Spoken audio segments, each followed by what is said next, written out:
রাতের অন্ধকারে শিলিগুড়ি করিডোরের সরু পথটি যেন নিঃশব্দে কাঁপছে।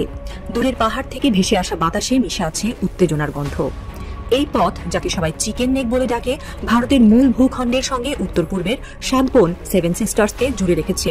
মাত্র ২০ কিলোমিটারের এই সরু ফালি যেন ভারতের জাতীয় নিরাপত্তার হৃৎপিণ্ড। কিন্তু আজ এই পথের চারপাশে ঘনিয়ে উঠছে এক অশান্ত ছায়া, যার কেন্দ্রে রয়েছে ভারত, বাংলাদেশ আর চীনের মধ্যে ক্রমবর্ধমান উত্তেজনা। এই ছায়ার মাঝে ভারতের নতুন সামরিক পদক্ষেপ, শিলিগুড়ি করিডোরে রাশিয়া থেকে কেনা S-400 আকাশ প্রতিরক্ষা ব্যবস্থার মোতায়েন যেন এক নাটকীয় মোড় নিয়ে এসেছে। কিন্তু এই পদক্ষেপ কি সত্যিই প্রতিরক্ষার জন্য, নাকি এর পেছনে লুকিয়ে আছে অমূলক ভয় আর প্রচারণার জাল? ধর্মীয় উগ্রবাদের পালে হাওয়া দিয়ে ক্ষমতায় টিকে থাকা মোদী সরকার নিজেরাই নিজেদের পায়ে কুড়াল দিচ্ছে। হাসিনার পতনের পর বাংলাদেশ যেভাবে চীন ও পাকিস্তানের সাথে বন্ধুত্ব বাড়াচ্ছে, সেটা ভালো চোখে দেখছে না ভারত। ভাত গরম হলেই বিড়ালের যেমন মুখ কালো থাকে, ঠিক তেমনি বাংলাদেশের সাথে অন্যান্য দেশের সম্পর্ক ঠিকঠাক থাকলে অন্তর্টিপনি শুরু হয়ে যায় ভারতে। তাই তো মোদীর কপালে এখন চিন্তার ভাঁজ। যে কোনো মূল্যে ঢাকাকে বিপদে ফেলতে চায় মোদীর ভারত। বাংলাদেশকে বেকায়দায় ফেলার সব রকম নীল নকশার ছক কষা শেষ। ৫ আগস্ট হাসিনার পতনের পর ভারত যেন দিশেহারা। তারা এখন কেবল বাংলাদেশের ক্ষতি করার ছুতা খুঁজছে। সব মিলিয়ে ভূরাজনীতি বিশ্লেষকরা জানাচ্ছেন, ভারতের এই পদক্ষেপের ফলে ভারত নিজের পায়ে নিজেই কুড়াল মারার পথ খুলে দিয়েছে। হাসিনাকে হারিয়ে মোদীর ভারত ব্যর্থ প্রেমিকের মতো সর্বনাশের খেলায় মারতে চাইছে। এর মধ্যে গোয়েন্দা সংস্থার হাতে এসেছে তথ্য, কথিত আওয়ামী লীগের নেতাকর্মীরা গোপনে দলবদ্ধভাবে ঢাকামুখী হচ্ছেন। তাদের মূল টার্গেট এখন পুলিশ। হাসনাত আব্দুল্লাহর একটি ফেসবুক পোস্ট ব্যাপক আলোচনার জন্ম দিয়েছে। জাতীয় নাগরিক পার্টি এনসিপির দক্ষিণাঞ্চলের এই মুখ্য সংগঠক পোস্টে লিখেন, যেদিন থেকে আওয়ামী বিরোধী অবস্থান ও আপোষের রাজনীতির বিরোধিতাকে শিষ্টাচার বহির্ভূত বলা শুরু হয়েছে, সেদিন থেকেই আওয়ামী লীগের মিছিল বড় হতে শুরু করেছে। আপোষের রাজনীতি যারা করছেন তাদের সতর্ক করে হাসনাত আব্দুল্লাহ লিখেন, অতি শীঘ্রই আওয়ামী লীগ নিয়ে সিদ্ধান্তে আসুন, না হলে আপনারা করবেন আপোষের রাজনীতি আর আমি করব শিষ্টাচার বহির্ভূত আচরণ। দীর্ঘদিন যাবৎ বাংলাদেশ আওয়ামী লীগ যখন ক্ষমতায় ছিল, প্রতিদিন পত্রিকায় ২, ৪, ১০, ২০টা নিউজ এরকম আসতই।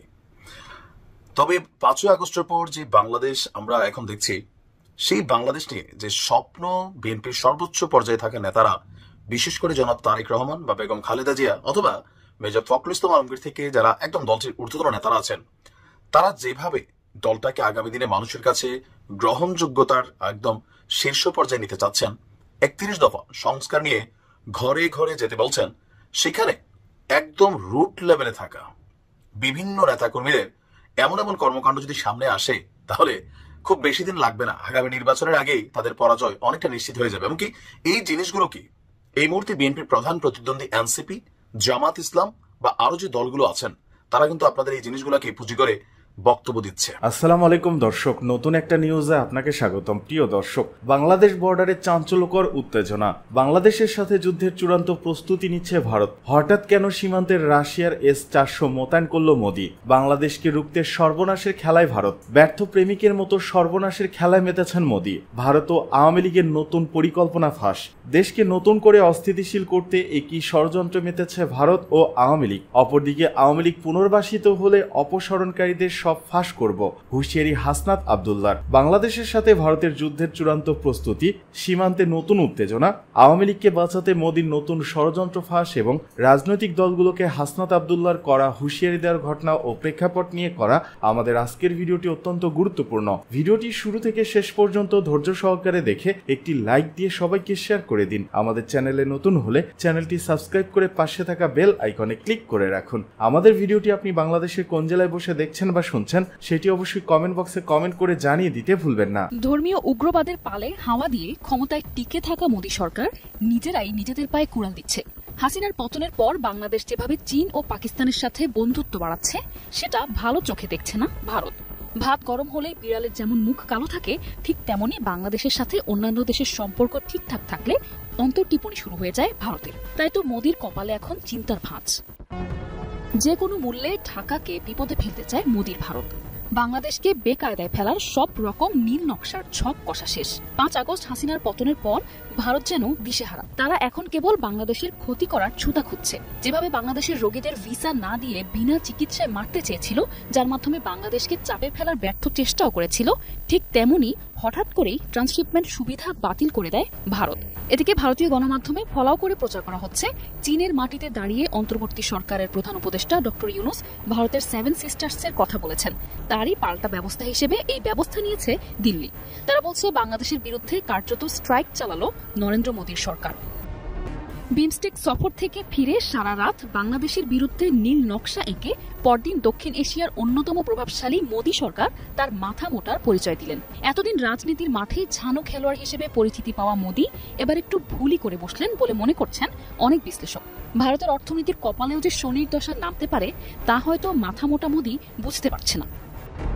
চীন সফরে গিয়ে ডক্টর ইউনুস বলেছিলেন ভারতের পূর্বাঞ্চলের 7টি রাজ্য, যাদের 7 সিস্টার্স বলে, তারা স্থলাবেষ্টিত, কোনোভাবেই সমুদ্রে পৌঁছানোর তাদের কোনো জায়গা নেই। এক্ষেত্রে বাংলাদেশকে সমুদ্রের অভিভাবক হিসেবে তুলে ধরেন ডক্টর ইউনুস। আর এমন সত্যি কথাতেই ভারত চরম বেজার। বাংলাদেশের জন্য ট্রান্সশিপমেন্ট সুবিধা বাতিল করে ভারত বিশ্ব বাণিজ্য সংস্থার আইন লঙ্ঘন করল। আর ভারতের এই কাজই বাংলাদেশের জন্য দাবার পরবর্তী চাল দিতে সুবিধা করে দিল। ভারতের ট্রান্সশিপমেন্ট সুবিধা বাতিলের ফলে মোটা দাগে বাংলাদেশ 2 রকমের অসুবিধায় পড়তে পারে। 1, ভারতের মাটি ব্যবহার করে বাংলাদেশ নেপাল বা ভুটানে সরাসরি রপ্তানি কার্যক্রম চালাতে পারবে না বলে মনে করছেন বাণিজ্য বিশ্লেষকরা। 2, বাংলাদেশের গার্মেন্টস পণ্যের একটা অংশ এতদিন ভারতের বিমানবন্দর ব্যবহার করে তৃতীয় দেশে রপ্তানি করা হতো। এর ফলে ভারত মোটা অঙ্কের রাজস্ব আয় করত। এই 2 সমস্যার সমাধানও রয়েছে বাংলাদেশের কাছে। প্রথমত, বাংলাদেশের সাথে নেপাল ও ভুটানের বাণিজ্য সাময়িক সময়ের জন্য বাধাগ্রস্ত হলেও এতে বাংলাদেশের রপ্তানি আয়ে খুব একটা প্রভাব পড়বে না। দ্বিতীয়ত, বাংলাদেশ তার তৈরি পোশাক রপ্তানির জন্য আপাতত সিলেট ও ঢাকা বিমানবন্দর ব্যবহার করবে। একই সাথে বাংলাদেশ তার বিমানবন্দরের কার্গো হ্যান্ডেলিং ক্ষমতা বাড়াতে বাধ্য হবে। ফলে দেশের বিমানবন্দরের সক্ষমতা বাড়বে। সব মিলিয়ে ভূরাজনীতি বিশ্লেষকরা জানাচ্ছেন ভারতের এই পদক্ষেপের ফলে ভারত নিজের পায়ে নিজেই কুড়াল মারার পথ খুলে দিয়েছে। হাসিনাকে হারিয়ে মোদির ভারত ব্যর্থ প্রেমিকের মতো সর্বনাশের খেলায় মারতে চাইছে। যে কোনো মূল্যে বাংলাদেশের বুকে বিষ দাঁত বসাতে চায় মোদী সরকার। কিন্তু ভারত যে আসলে সর্বনাশের খেলায় মেতেছেন তা হয়তো এখনো টের পাচ্ছে না। রাতের অন্ধকারে শিলিগুড়ি করিডোরের সরু পথটি যেন নিঃশব্দে কাঁপছে। দূরের পাহাড় থেকে ভেসে আসা বাতাসে মিশে আছে উত্তেজনার গন্ধ। এই পথ, যাকে সবাই চিকেন নেক বলে ডাকে, ভারতের মূল ভূখণ্ডের সঙ্গে উত্তর পূর্বের 7 বোন 7 সিস্টার্সকে জুড়ে রেখেছে। মাত্র 20 কিলোমিটারের এই সরু ফালি যেন ভারতের জাতীয় নিরাপত্তার হৃৎপিণ্ড। কিন্তু আজ এই পথের চারপাশে ঘনিয়ে উঠছে এক অশান্ত ছায়া, যার কেন্দ্রে রয়েছে ভারত, বাংলাদেশ আর চীনের মধ্যে ক্রমবর্ধমান উত্তেজনা। এই ছায়ার মাঝে ভারতের নতুন সামরিক পদক্ষেপ, শিলিগুড়ি করিডোরে রাশিয়া থেকে কেনা S-400 আকাশ প্রতিরক্ষা ব্যবস্থার মোতায়েন যেন এক নাটকীয় মোড় নিয়ে এসেছে। কিন্তু এই পদক্ষেপ কি সত্যিই প্রতিরক্ষার জন্য, নাকি এর পেছনে লুকিয়ে আছে অমূলক ভয় আর প্রচারণার জাল? চিকেন নেক ভারতের জন্য সবসময়ই একটি দুঃস্বপ্নের নাম।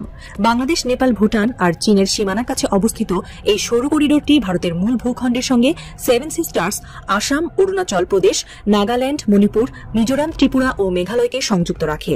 যদি কোনো কারণে এই করিডোর হাতছাড়া হয় তবে এই 7টি রাজ্য মূল ভারত থেকে বিচ্ছিন্ন হয়ে পড়বে। এই আতঙ্ক 1962 সালের ভারত চীন যুদ্ধের পর থেকে ভারতের নিরাপত্তা নীতির কেন্দ্রে রয়েছে। সম্প্রতি ভারতের গণমাধ্যমে বাংলাদেশ ও চীনের সামরিক সহযোগিতা নিয়ে একের পর এক প্রতিবেদন প্রকাশিত হচ্ছে। দাবি করা হচ্ছে বাংলাদেশ নাকি চীনের সহায়তায় লালমনিরহাটে একটি অত্যাধুনিক বিমান ঘাঁটি নির্মাণ করছে। এমনকি চীনের কাছ থেকে 32টি JF-17 থান্ডার যুদ্ধ বিমান কেনার চুক্তিও নাকি প্রায় চূড়ান্ত। এই খবরগুলোর সত্যতা নিয়ে প্রশ্ন থাকলেও ভারতের নিরাপত্তা বিশ্লেষকরা এটিকে চীনের belt and road initiative BRI সঙ্গে যুক্ত করেছেন। তাদের আশঙ্কা, এই অবকাঠামো প্রকল্পগুলো কেবল অর্থনৈতিক নয়, সামরিক কৌশলের অংশ হতে পারে। এই হুমকি মোকাবেলায় ভারত নিষ্ক্রিয় নেই। শিলিগুড়ি করিডোরে S-400 মোতায়েন ছাড়াও ভারত তার উত্তর পূর্বাঞ্চলীয় রাজ্যগুলোতে সামরিক অবকাঠামো শক্তিশালী করছে। লাদাখ থেকে অরুণাচল প্রদেশ পর্যন্ত সীমান্তে সড়ক ও বিমান ঘাঁটি নির্মাণের কাজ দ্রুত এগিয়ে চলেছে। ভারতের বিমান বাহিনীও এই অঞ্চলে নজরদারি বাড়িয়েছে। এসব পদক্ষেপের পেছনে একটি স্পষ্ট বার্তা রয়েছে, ভারত টেনশনে আছে। তবে ভারতের এই তৎপরতা কি শুধুই প্রতিরক্ষামূলক? কেউ কেউ মনে করছে ভারত নিজের অভ্যন্তরীণ রাজনৈতিক উদ্দেশ্যে চীন ও বাংলাদেশকে হুমকি হিসেবে উপস্থাপন করছে। চিকেন স্নেকে সামরিক উপস্থিতি বাড়ানোর মাঝে একটি গুরুত্বপূর্ণ প্রশ্ন উঠে আসে, বাংলাদেশ কি সত্যি ভারতের জন্য হুমকি? ইতিহাস বলে ভিন্ন কথা। বাংলাদেশ কখনো কোনো দেশকে আক্রমণ বা দখল করেনি, বরং যখনই আক্রান্ত হয়েছে তখনই কেবল প্রতিরোধ করেছে। 1971 সালের মুক্তিযুদ্ধে পাকিস্তানের বিরুদ্ধে বাংলাদেশের লড়াই ছিল স্বাধীনতার জন্য, আগ্রাসনের নয়। এমনকি স্বাধীনতার পরও বাংলাদেশ কখনো তার প্রতিবেশীর বিরুদ্ধে আগ্রাসী ভূমিকা নেয়নি। তবে কেন ভারত এই অঞ্চলে বাংলাদেশকে হুমকি হিসেবে দেখছে? অনেক বিশ্লেষক মনে করেন ভারতের এই ভয় একেবারে অমূলক। বাংলাদেশের সামরিক সক্ষমতা বাড়ানোর পেছনে প্রতিরক্ষার উদ্দেশ্য থাকলেও এটি ভারতের বিরুদ্ধে নয়। বাংলাদেশের চীনের সঙ্গে অর্থনৈতিক ও সামরিক সহযোগিতা তাদের নিজস্ব উন্নয়ন ও নিরাপত্তার জন্য, কিন্তু ভারতের গণমাধ্যমে এটিকে প্রায়ই অতিরঞ্জিত করে উপস্থাপন করা হয়। খোদ ভারতেরই অনেক সমঝদার বিশ্লেষক এই প্রচারণাকে গদি মিডিয়ার প্রোপাগান্ডা বলে উড়িয়ে দিয়েছেন। তাদের মতে বাংলাদেশের সামরিক তৎপরতাকে ভারতের বিরুদ্ধে হুমকি হিসেবে চিহ্নিত করা কেবল অযৌক্তিকই নয়, এটি অঞ্চলের শান্তিকে বিঘ্নিত করতে পারে। শিলিগুড়ি করিডোরে S-400 আকাশ প্রতিরক্ষা ব্যবস্থার মোতায়েন দুঃখজনকভাবে প্রমাণ করছে যে ভারতীয় প্রতিরক্ষা মন্ত্রণালয় আর গদি মিডিয়ার গল্প একই পথে হাঁটছে। ভারতের নিরাপত্তা বিশ্লেষকদের একাংশ মনে করেন এই পদক্ষেপ অভ্যন্তরীণ রাজনৈতিক উদ্দেশ্যে নেওয়া হয়েছে। জাতীয় নিরাপত্তার নামে ভয়ের পরিবেশ তৈরি করে জনমতকে প্রভাবিত করা ভারতের রাজনৈতিক ইতিহাসে নতুন নয়। নতুন বাংলাদেশ ভারতকে একতরফা সুবিধা দিতে নারাজ। প্রফেসর ইউনূসের সরকার চীনের সঙ্গে অর্থনৈতিক ও সামরিক সম্পর্ক ক্রমাগত জোরদার করছে। নিরাপত্তা বিশ্লেষকদের মতে বাংলাদেশ চীনের সঙ্গে সম্পর্ক জোরদার করলেও ভারতের সঙ্গে শত্রুতা চায় না। অর্থনৈতিক উন্নয়নের জন্য চীনের বিনিয়োগ গুরুত্বপূর্ণ, কিন্তু ভারতের সঙ্গে ভৌগোলিক ও রাজনৈতিক সম্পর্কের গভীরতা থেকে তাদের উপেক্ষা করা সম্ভব নয়। তবে ভারতের অতি সতর্কতা ও গণমাধ্যমের অতিরঞ্জিত প্রচারণা বাংলাদেশের জনমনে অসন্তোষ তৈরি করেছে। শিলিগুড়ি করিডোরের সরু পথটি এখনও নিঃশব্দে দাঁড়িয়ে, কিন্তু এই নীরবতার মধ্যে লুকিয়ে আছে একটি অশান্ত ভবিষ্যতের সম্ভাবনা। ভারতের S-400, বাংলাদেশের বিমান ঘাঁটি, চীনের BRI, এই সবই যেন দক্ষিণ এশিয়ার ভূ রাজনৈতিক দাবার ছকের নতুন চাল।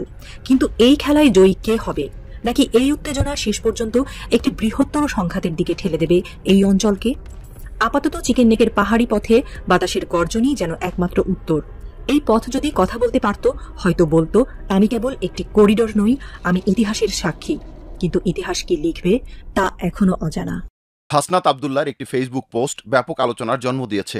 জাতীয় নাগরিক পার্টি এনসিপির দক্ষিণাঞ্চলের এই মুখ্য সংগঠক পোস্টে লিখেন, যেদিন থেকে আওয়ামী বিরোধী অবস্থান ও আপোষের রাজনীতির বিরোধিতাকে শিষ্টাচার বহির্ভূত বলা শুরু হয়েছে, সেদিন থেকেই আওয়ামী লীগের মিছিল বড় হতে শুরু করেছে। আপোষের রাজনীতি যারা করছেন তাদের সতর্ক করে হাসনাত আব্দুল্লাহ লিখেন, অতি শীঘ্রই আওয়ামী লীগ নিয়ে সিদ্ধান্তে আসুন, না হলে আপনারা করবেন আপোষের রাজনীতি আর আমি করব শিষ্টাচার বহির্ভূত আচরণ। এনসিপির এ নেতা হুঁশিয়ারি দিয়ে লিখেন, আমি শিষ্টাচার বহির্ভূত আচরণ শুরু করলে নিতে পারবেন না, সাবধান হয়ে যান। এই পোস্ট নিয়ে হাসনাত আব্দুল্লাহর সঙ্গে কথা বলেছে প্রথম আলো। গণ অভ্যুত্থানে ক্ষমতাচ্যুত আওয়ামী লীগের নেতাকর্মীরা মাঝে মধ্যেই জটিকা মিছিল বের করছেন। এসব মিছিলকে কি হাসনাত আশঙ্কা হিসেবে দেখছেন? আমরা দেখছি এখনো পর্যন্ত যে বিচারটা নিশ্চিত হয় নাই, আমরা সেই জায়গাটা দেখছি। এটার সিম্বল হচ্ছে যে বিচার যদি হইতো, তাহলে বিচার প্রক্রিয়াটা নিশ্চিত হইলে আজকে আমরা আওয়ামী লীগের কাছ থেকে আমরা অনুশোচনা পাইতাম, আমরা আওয়ামী লীগের কাছ থেকে ক্ষমা, এই বিষয়টা আমরা প্রত্যাশা ছিল। তো সেই জায়গা থেকে এইসব মিছিল তাদের ওই ধরনের আচরণের বহিঃপ্রকাশ, পেশিবাদী আচরণের বহিঃপ্রকাশ। এটা আমাদের ওই অশুভ একটা বার্তা দেয়, যে বার্তাটা হচ্ছে যে তাদের এক ধরনের যে আগের যেই আগ্রাসী যে আচরণ, এই আচরণটারই বার্তা দেয়। পোস্টে হাসনাত আওয়ামী লীগের সঙ্গে আপোষকারীদের সতর্ক করেছেন, কিন্তু কারা এ আপোষ করছেন সেটি উল্লেখ করেননি। আমি পোস্টে লিখছি, যারাই কম্প্রোমাইজের রাজনীতি করছে, যারা করছে এটা আমি যখন মনে করবো appropriate time I will disclose, যদি মনে হয় এই ধরনের সিচুয়েশন হয়। কম্প্রোমাইজ যারা করছে উইথ আওয়ামী লীগ, এমনকি কেউ আপোষের রাজনীতি করলে তিনি শিষ্টাচার বহির্ভূত আচরণ করার হুমকি দেন। কিন্তু শিষ্টাচার বহির্ভূত আচরণ বলতে তিনি কি বুঝিয়েছেন? I will disclose everything I know. To the range I know. Definitely I don't know everything, every single aspects, every single optics, but I definitely know something. So whatever I know will be disclosed if I see Aomi rehabilitation is ongoing with the help of some kind of compromise in politics. দীর্ঘদিন যাবৎ বাংলাদেশ আওয়ামী লীগ যখন ক্ষমতায় ছিল, প্রতিদিন পত্রিকায় 2, 4, 10, 20টা news এরকম আসতোই।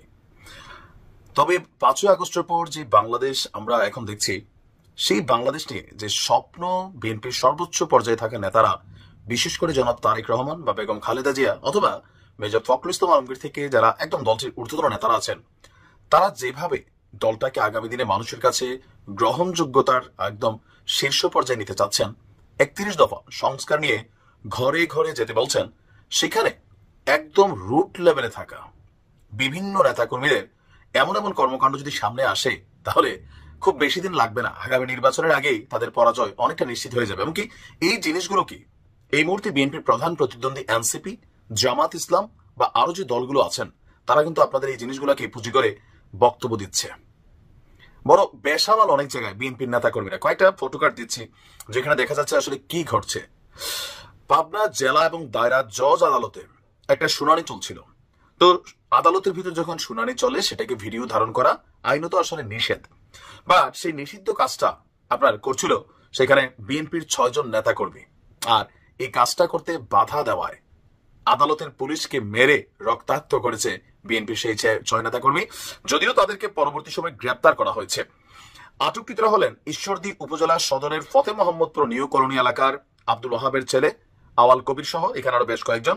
তো ঘটনার প্রেক্ষাপট কি, এদের মধ্যে যারা আছেন তারা দলের যুগ্ম আহ্বায়ক, পৌর স্বেচ্ছাসেবকের, তারপর পৌর ছাত্রদল কর্মী, দাসুরিয়া ইউনিয়ন স্বেচ্ছাসেবক দলের যুগ্ম সাধারণ সম্পাদক, মানে পোস্টে থাকা 6 জন নেতাই। পুলিশের বক্তব্য 2023 সালের 15 নভেম্বর ঈশ্বরদীতে বিএনপির এইসব নেতাকর্মীদের বিরুদ্ধে নাশকতার মামলা হয়। সেই মামলার শুনানির জন্য দিন ধার্য ছিল মঙ্গলবার। মামলায় তারা হাজিরা দিতে এসেছিলেন।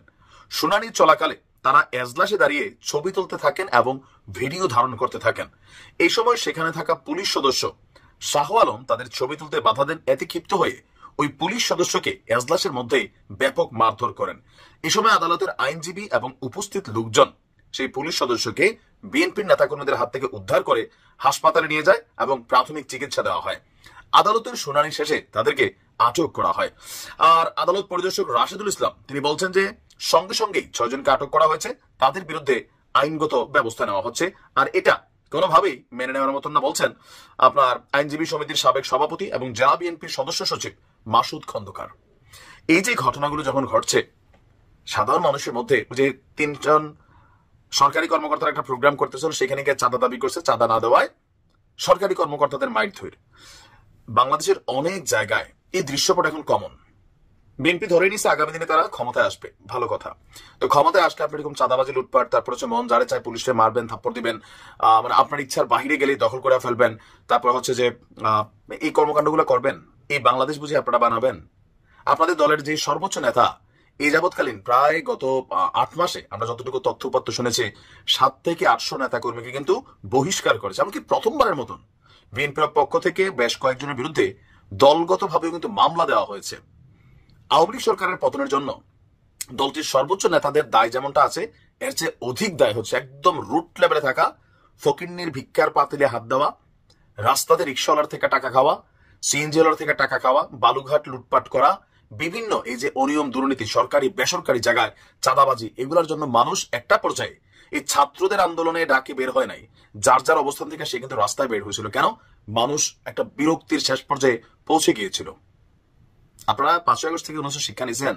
জনাব তারেক রহমান যে বলছেন যে এগুলোর পরিণতি খুবই খারাপ হবে, কিভাবে মানুষের মন জয় করার চেষ্টা চালা যায় সেটা করার জন্য নির্দেশনা থাকলেও অধিকাংশ জায়গায় দল থেকে একদম তৃণমূলের নেতাকর্মীদের কোনোভাবেই যেন আপনার মানে কন্ট্রোল করা যাচ্ছে না।